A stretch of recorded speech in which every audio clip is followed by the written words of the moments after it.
காது கிட்ட இப்படி வந்து கொயங்கன்னு சவுண்டு போட்டுக்கிட்டே இருக்கா.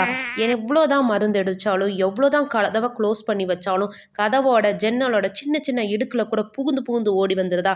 எத்தனை தான் நீங்கள் வந்து குட் நைட் கொசுவத்தி சுருள் எத்தனை பற்ற வச்சாலும் மாஸ்க் போட்டு வந்து காதில் கொயங்கின்னு சுற்றுதா. மழை காலத்தில் சொல்லவே வேணாம், வீடு ஃபுல்லாக கொசுவாக தான் இருக்கா. ஸ்ப்ரே வேணாம், கொசுவத்தி சுருள் வேணாம், குட் நைட் வேணாம், எதுவுமே கெமிக்கல் ஐட்டம்ஸ் வேணாம். ஆயுர்வேதிக் முறையில் வீட்டில் இருக்கக்கூடிய 3 பொருளை வச்சு கொசுவை ஓட ஓட துரத்துவோமா. அடி அம்மாடி வந்து நீட்டாமல் விஷயத்துக்கு வா அப்படின்னு தானே சொல்கிறீங்க. சரி திட்டாதீங்க, அது என்ன விஷயம் அப்படின்றத சொல்கிறேன்.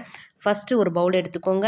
அதில் வந்து வேப்பிலை காஞ்சு போயிருக்குல்ல, அந்த வேப்பிலையாக வேணாம், பச்சையாகவே இருக்கக்கூடிய வேப்பிலை எடுத்துக்கோங்க. நல்லா அதை உருவி எடுத்து வச்சுக்கோங்க. அப்புறம் சாமிக்கு ஏற்றக்கூடிய சாம்பிராணி இருக்குது இல்லைங்களா, அதை எடுத்துக்கோங்க. நீங்கள் வந்து பால் சாம்பிராணி எடுத்தாலும் சரி, கப் சாம்பிராணி எடுத்தாலும் சரி, இல்லை நான் இப்போ கையில் காட்டுறேன்ல அந்த மாதிரி சாம்பிராணியாக எடுத்துட்டாலும் சரி, அதை வந்து ஏற்றி வச்சுக்கோங்க. அந்த புகை வருதும் இல்லைங்களா, அதை வந்து அந்த கப்புக்குள்ளே வச்சுக்கோங்க.